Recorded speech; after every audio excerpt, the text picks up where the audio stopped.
Hello everyone, welcome back to my channel. Today is a really tough day for me. This morning I have episode of anxiety. I am kind of a little bit like everywhere. My routines in the morning is a little bit unorganized. And I know that this is not new to moms. Like moms get tired and want to give up. But we don't have any choice. We need to keep going and going and going for our families, our babies. And thank God that my husband really understands and he helped me, and I'm very thankful for that. And to kind of divert my attention, I decided to just fix myself and some do like curl videos and put some makeup on. And it kind of helped me that every time I see myself in the mirror or pass by in the mirror, I'm not gonna be like, oh my gosh. Anyway, so I'm gonna share to you guys how I curl my hair fast using flat iron.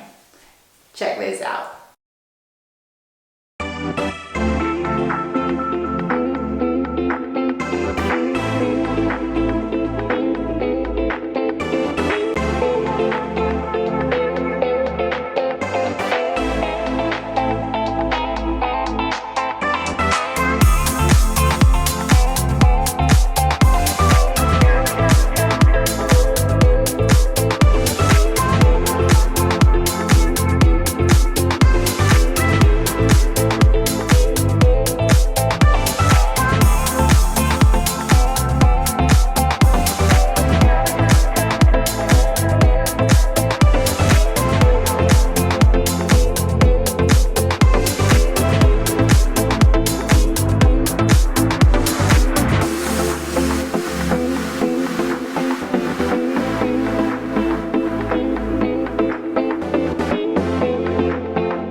you just use a flat iron and you can curl your hair. If you are like worrying that you don't have time to do it and fix your hair and curl your hair, now you know how to do it in a very simple way. So I hope you enjoyed this video, guys, and if you have questions or suggestions, please comment down below, and I will see you in my next video. Bye.